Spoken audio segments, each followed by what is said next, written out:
So this Sheryl Swoopes, Caitlin Clark stuff, for us YouTubers, it is the gift that keeps on giving. Because, I'm sorry, it's one of the just maddest stories we've seen. It is one of the maddest stories we've seen. And it's like, the worst part about all this is that all Sheryl Swoopes would have to do is just stay silent. And I mean, sorry, not stay silent, but like, it's not even a case where it's like, what was it, your one said, Nancy Lieberman said last night that Caitlin Clark should be like accepted or embraced and not just tolerated. Man, if Cheryl Swoopes could even just tolerate Caitlin Clark being in the league, then she would not only, her own pockets would rise, because look, we've seen it, like with all the like legends.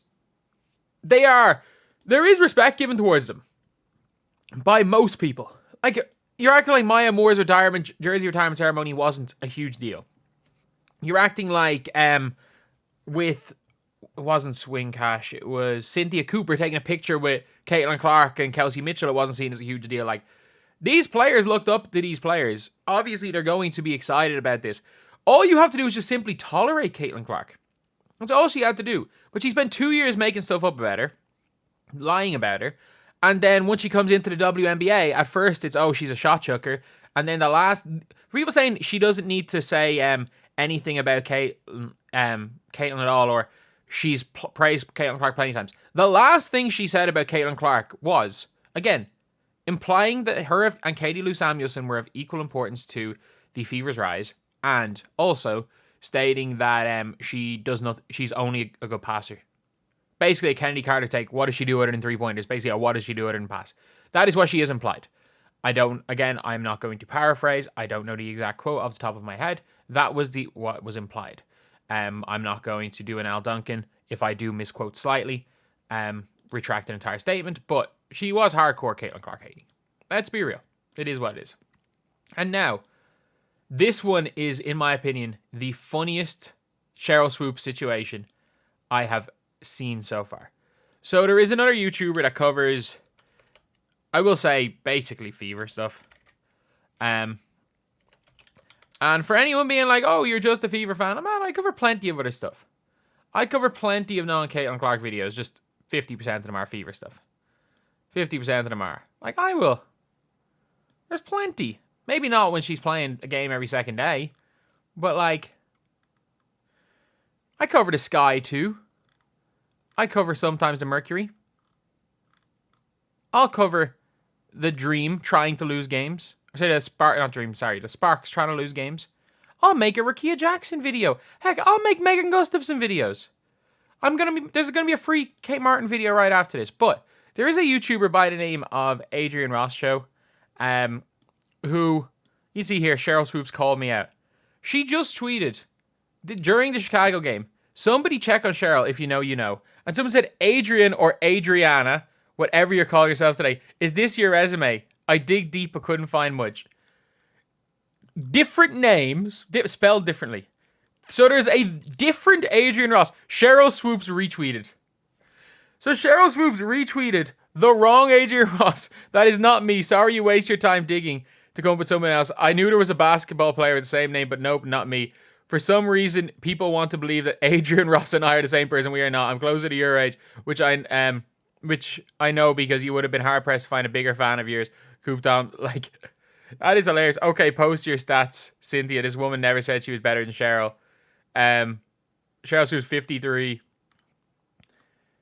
I thought I was only 5'8" and I only weighed that much. I envy the other Adrian. Like, literally just gave up a random person. Like, and by the way, like, her stats were similar to my freaking pro basketball stats.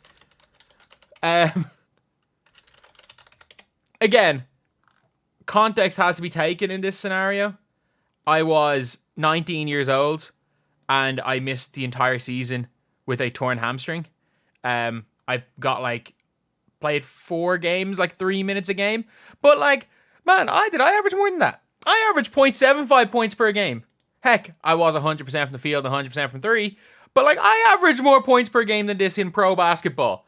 And man, I lasted 4 games till I blew my hamstring out and then quit the next year because, well, I was making, obviously I wasn't making money off basketball, but I was making a lot of money off 2K YouTube, so quit playing in like the top league here. But yeah, that is still hilarious though. That is still absolutely hilarious. And first of all, by the way, if this was the other Adrian Ross, what point do you have here? Like, nobody's questioning, like, well, especially not this. Nobody should be questioning Sheryl Swoopes' basketball ability. Sheryl Swoopes is one of the greatest of all time. Obviously, this Adrian Ross isn't. But she's one of the greatest ever. And I mean that. Sheryl Swoopes is one of the greatest of all time. She is one of the greatest to ever do it. And that is completely fine. It doesn't mean you can't have dumb takes.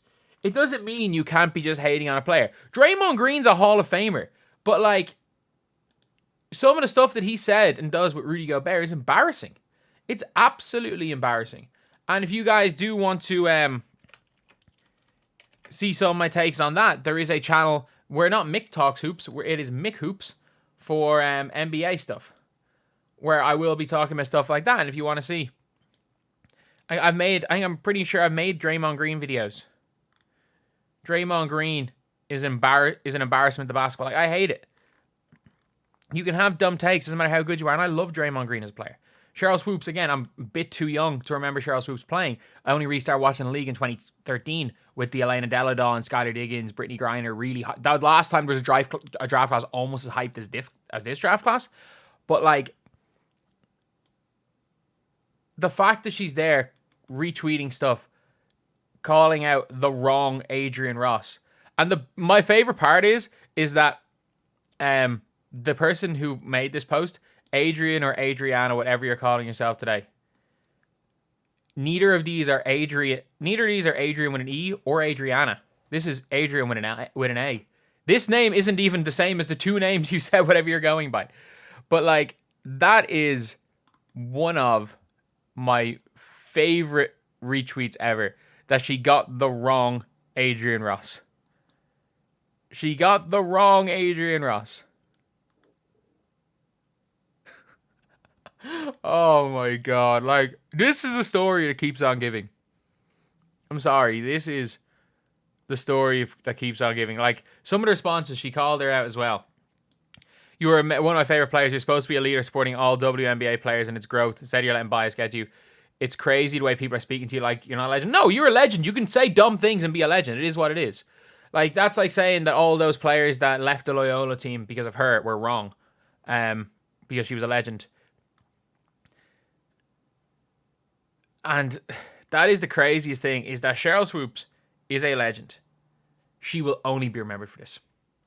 And that's the saddest part about all this, is that if Sheryl Swoopes keeps crashing out, she will only be remembered for this, and not the fact she's one of the greatest of all time. Like, she is very, very close. Like, I said she was very close to going full Paul Pierce. She went full Paul Pierce, and it went doubly full Paul Pierce. I didn't realize you would go more Paul Pierce than Paul Pierce, but she went more Paul Pierce than Paul Pierce. So anyway, that's the video. Thank you guys for watching. Please like, comment, and subscribe.